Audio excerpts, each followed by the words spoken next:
Grabe, nakakapagod. Galing pa ako ng Korea nito. Palibot-libot ako sa Korea, papunta dito sa Pilipinas. Kasi nahanap ko si Chef. Meron daw siyang pakulo sa akin. Aba, excited na ako dyan. Kita niyo ba siya? Chef! Oy. Grabe! Chef! Alam mo ba, ang layo nung pinanggalingan ko.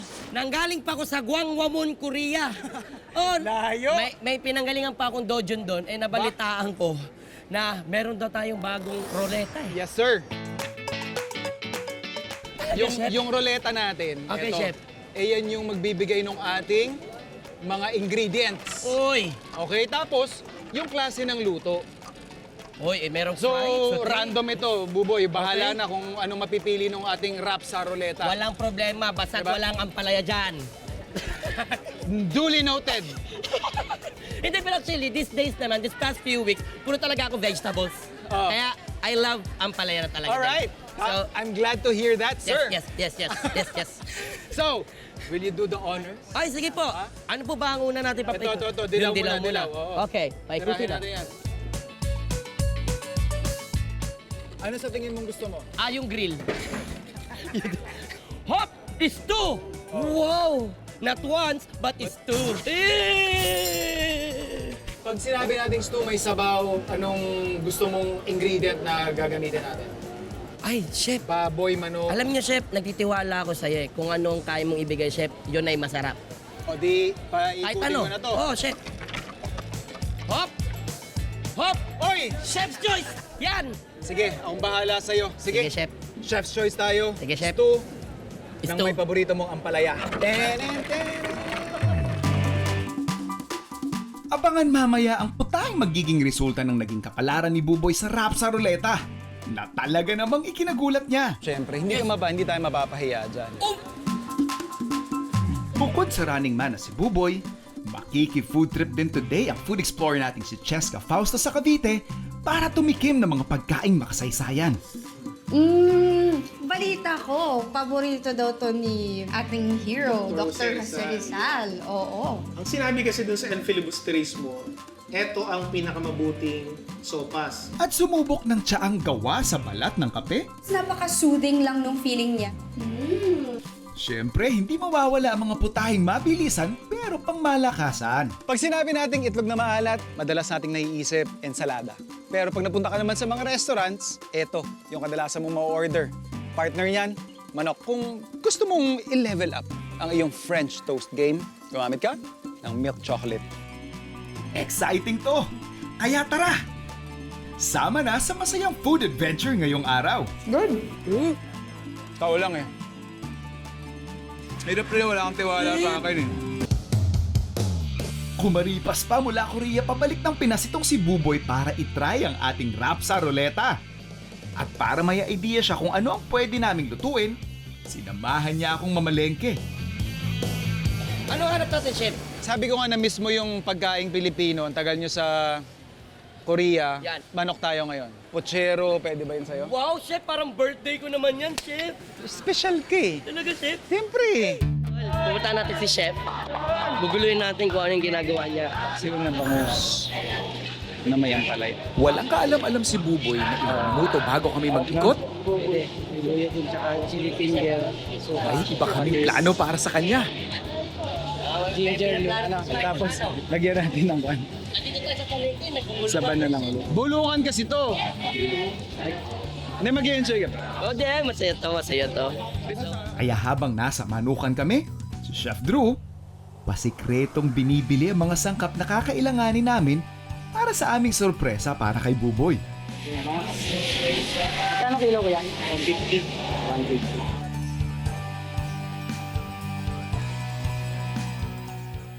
Pero syempre, hindi naman natin sasayangin ang manok na binili natin. Kaya gagamitin natin yan sa isang dish na in din ngayon. Gagawa tayo, salted egg chicken popcorn.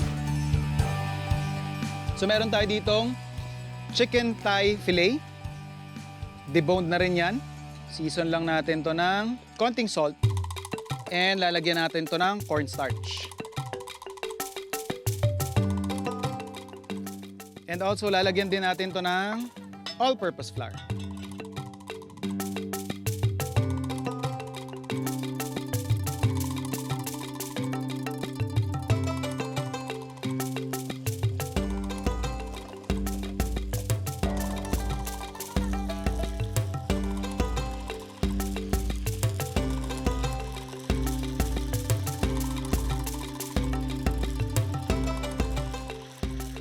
So na-fry na natin yung ating chicken popcorns. Again, just for added layer of crispness, ito-double fry natin siya. So we have here very hot pan and oil. Babagsak natin sila sama-sama.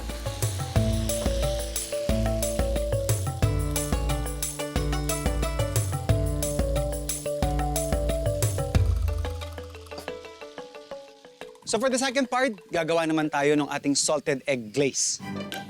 So meron tayo dito yung ating mainit na mantika. Pwede rin kayong gumamit ng butter pag gusto ninyong medyo mas may bahid ng krema or medyo nutty yung inyong sauce. Gigisa lang natin yung ating bawang. And then yung ating curry leaves. Then yung ating siling haba. Lagyan din natin to ng basil leaves. And then, yung ating salted egg. Now, typically, yung egg yolk lang yung ginagamit. Pero dahil ayaw nating sayangin or kung wala kayong mapagagamitan, pwede nyo actually isama ito doon sa pinaka-glaze nyo. Taking note lang na may mga times na mas maalat yung white part ng salted egg. Kaya kung yung ating chicken popcorn kanina, kung mapapansin ninyo, konti lang yung nilagay kong asin para mag-compensate at magsama-sama sila sa dulo nung alat, salted egg natin, tsaka yung timpla ng chicken popcorns. Toss na natin yung ating chicken popcorns. Once na nakita nyo na nag-coat yung ating glaze doon sa ating karne, pwede tayo mag-serve.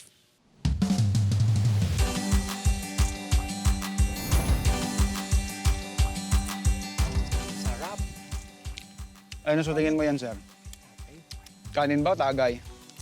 Pwedeng... Diba? Mm.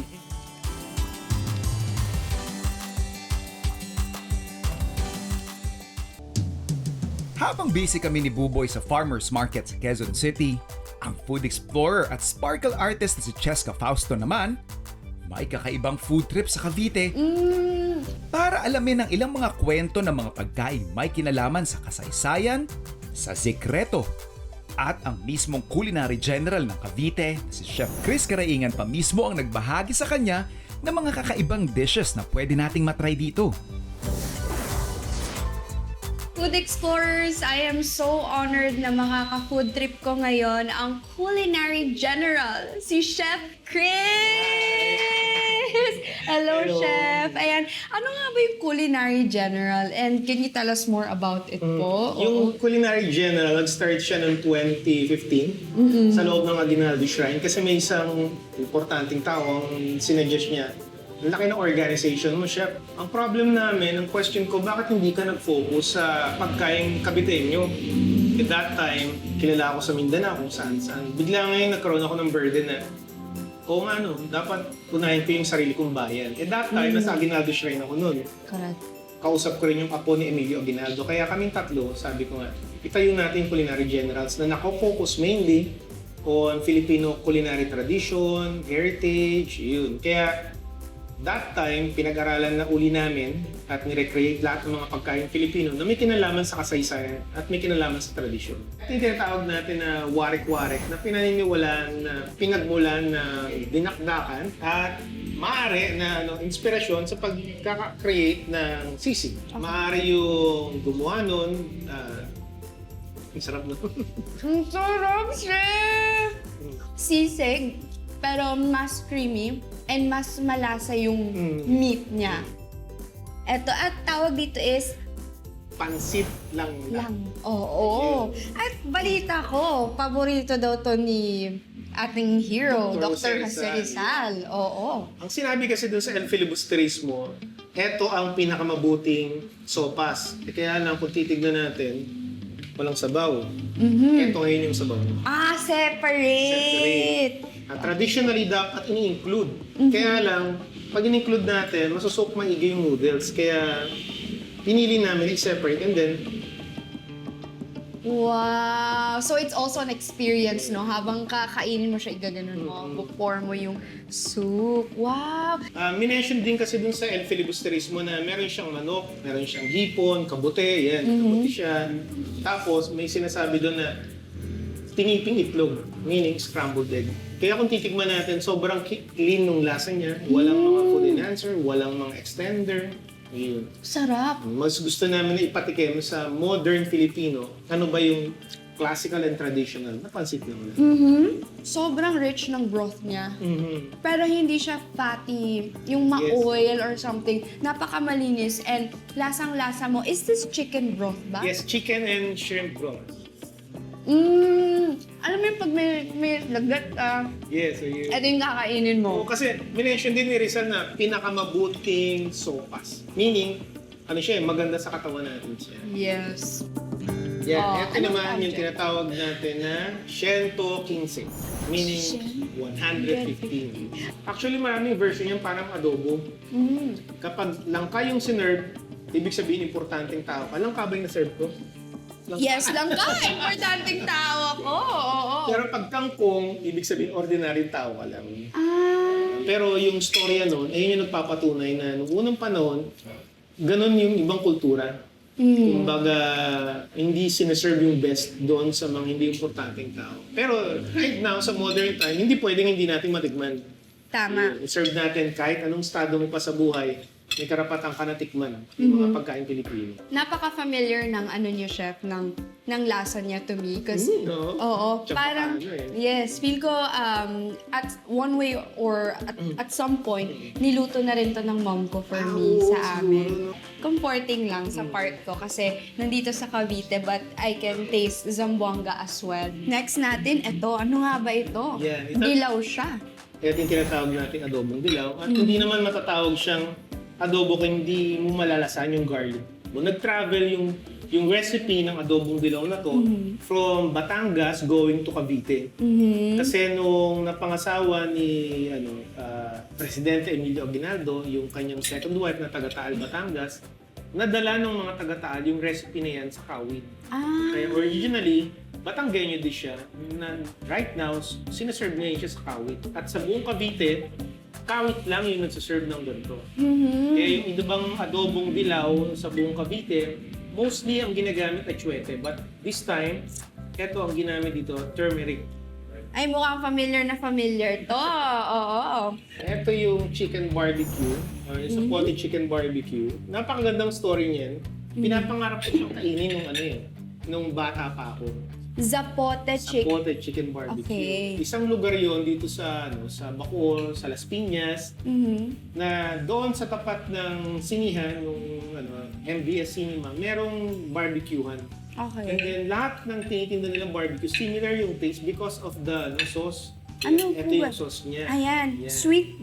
Tikman Sweet, nga natin. barbecue. Sweet barbecue sauce.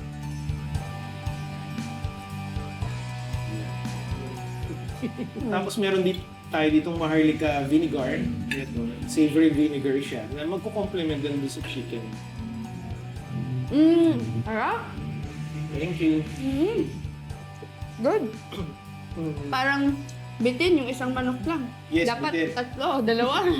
Sana makapasyal kayo dito sa amin sa Sekreto sa 55 Evangelista Street, Maliksiwan, Bacoor, Cavite. Para matikman nyo yung mga makasaysayang pagkain namin dito at malaman natin yung mga storya ng bawat pagkain Pilipino.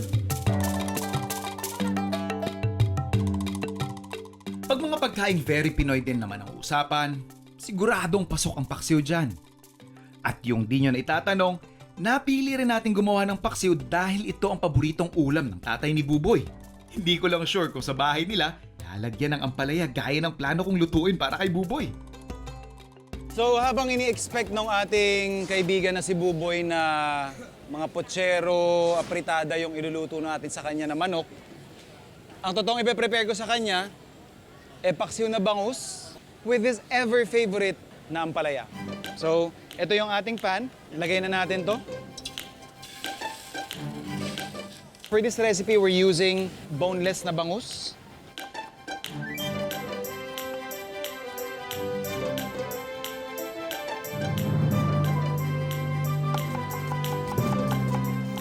Siyempre, after natin lagyan yan ng luya, lagyan lang din natin ng sibuyas at saka yung ating bawang.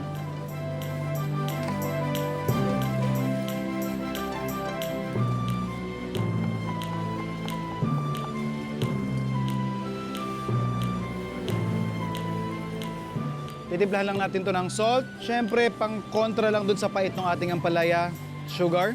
And isustew natin siya doon sa ating suka.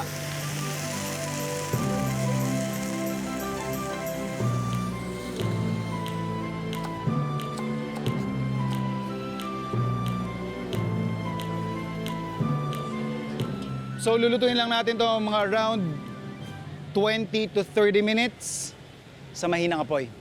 Pagkatapos niyan, pwede na natin patikim kay Buboy. Matapos ang nakakapusog na historical food trip ni Cheska sa Sikreto sa Bacoor, Cavite, masarap naman humigop ng panalong inumin. At dito sa Tata Fredo sa Silang, may kakaibang drink kayong pwedeng matikman. Hindi kape, kundi pinagbalatan ng kape.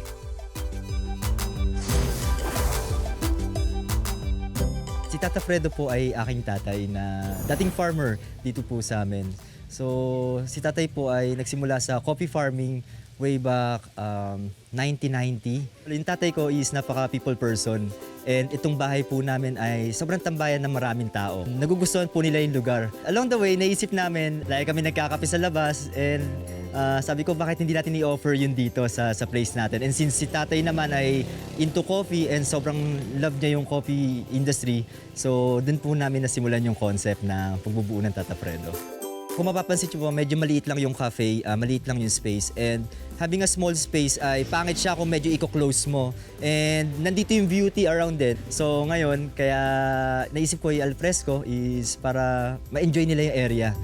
Pinaka-best seller namin actually and pinaka-kaibang drink namin ay ang Cascara. Ang Cascara po ay gawa sa balat ng kape, pinatuyo at ginawa nilang tea. Sabi namin na sobrang ganda nito i-offer kasi from patapon na bagay na hindi na pinapansin pero ngayon nagagawa natin ng paraan at nai-offer natin sa publiko. Yes! Eto na, Food Explorers. Tikman na natin. Mainit-init pa, oh.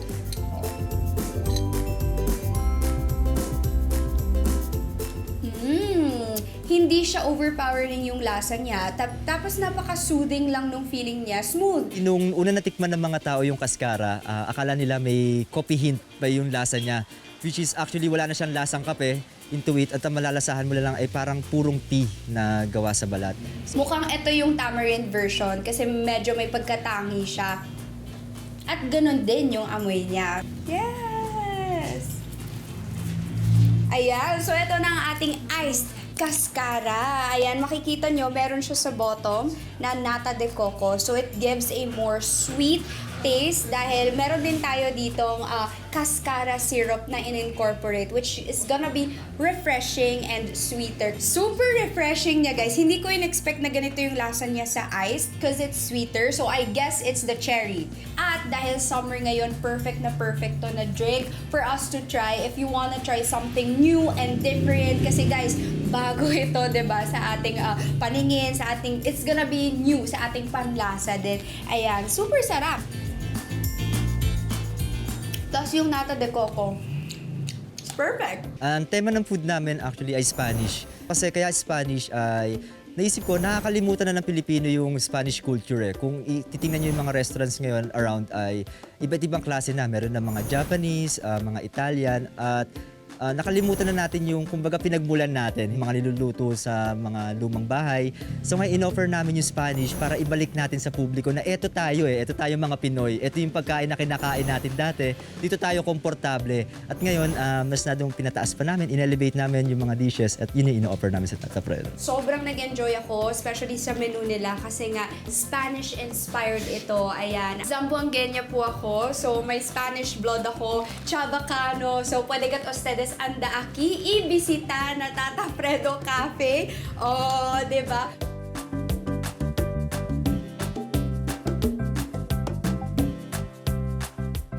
Kaya what are you waiting for? Dali i-bisita! See you! Kung trip mo naman ang something sweet para isabay sa iyong hot or cold Cascara drink, pwede mo ring ternohan ito ng tinapay. Gaya nitong naisipan kong ihanda gamit ang nakuha kong fresh na chocolate drink mula sa RL Mercado Dairy Farm. So, yung pinaka chocolate milk base natin, lalagyan lang natin to ng egg. We'll just use 3 eggs.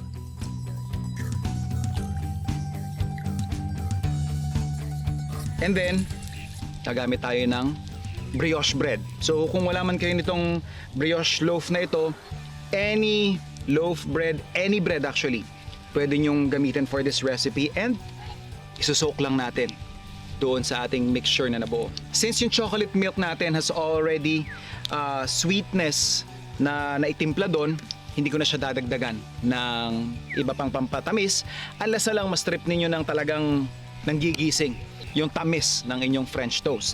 It's always best na medyo yung lumang tinapay yung gagamitin natin for this. It actually holds the shape better as compared dun sa freshly baked. So very generous amount of butter.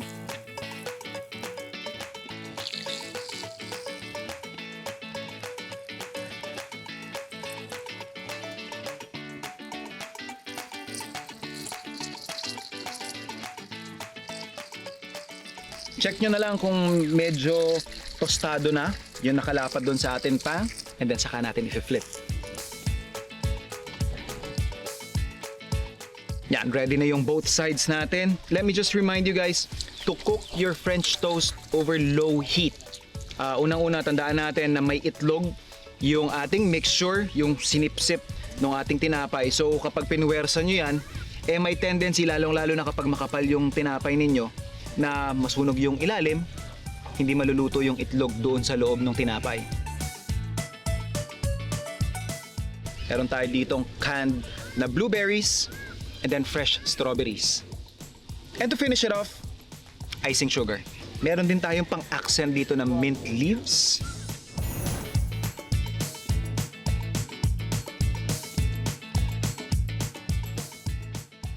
Custardy yung loob, tostado yung taas. Tapos yun nga, nagpapasikat yung mild na pait ng ating tsokolate. Perfect. In just a few minutes, ready na ang surprise dish natin para kay Buboy. Na hanggang ngayon ay wala pa ring idea sa kanyang magiging mapait pero masustansyang kapalaran. Mukhang ang enjoy na enjoy pa siya makipagkulitan sa mga kapuso natin sa farmer's market eh. Uy! Grabe! Ito merong octopus. Magkano kilo ng octopus, te? Pagkano ka nila octopus? 50 lang sa'yo. O, sa'yo mura lang. 300 ako. Ayan po! Yes! Talaga po ba? Yes! Saan pa nanggagaling yan? Ha? Palawan pa pala yan? Kuya! Sige! So, paano kuya? Nahulog na, so may bawas na yan. Sobrang saya. Although ginagawa ko kasi talaga to. So masaya na nasa ibang market ako. May nakakausap ako ng mga ibang tindera. Nakakatuwa na kaya ako namamalengke kasi may mga iba't iba rin sila talagang istorya na nakaka-inspire din. Saktong-sakto, handa na ang ating paksiw na bangus at ampalaya bago makabalik si Buboy. So, yung sa manok natin na pinamili kanina, ano sa tingin mo? Puchero o apritada? Ano mas paborito mo? Feeling ko, afritada. Siyempre dahil na-miss mo ang pagkain Pilipino, Yes, chef. pinaghanda kita ng napaka-espesyal. At napakasarap siyempre. Hindi tayo mapapahiya dyan.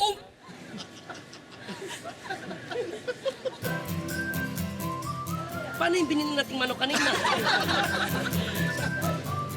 Grabe yan, chef. Oh. Pinaulanan mo ng ampalaya, chef eh. Ano is that, chef? So, ano yung Bangus. Ano yung inikot-ikot? Bumili pa tayo kamatis. Wala dito yung kamatis. Wala dito yung zucchini. Walang zucchini. Kasi nga, yun yung pangmamaya. Alam ko gutom ka na, Buboy. Chef, lagyan mo na isda, chef.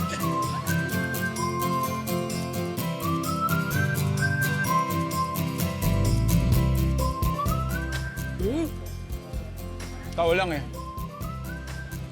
Hirap rin, wala kang tiwala sa akin eh.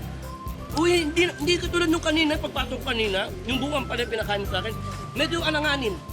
Pero ito naman, sinamahan mo siya ng isda. Hindi okay na sa akin yung alat niya. Pakla, pait, Eh, pait na. balanse na. Balanse na, chef. Oh. Ito yung suka, chef. Malaking tulong din siguro, chef, sa akin yung suka. Yeah. At chef, paborito ko talaga yung Paksiw. paksiw. Mhm. Paborito ko po yun dahil siguro naman ako pa sa tatay ko din. Talaga? Na mahilig sa paksiw. Congratulations. Graduate ka na sa akin sa Ampalaya. Chef, panalo, Chef. Pagbalik ko naman ng Korea ngayon. Kaya magte-take out ako niyan. Ah, walang problema. Papatingin mo sa mga runners ko. Panood po kayo ng Running Man. Sa GMA po yan. Sa Sabado, 7 p.m.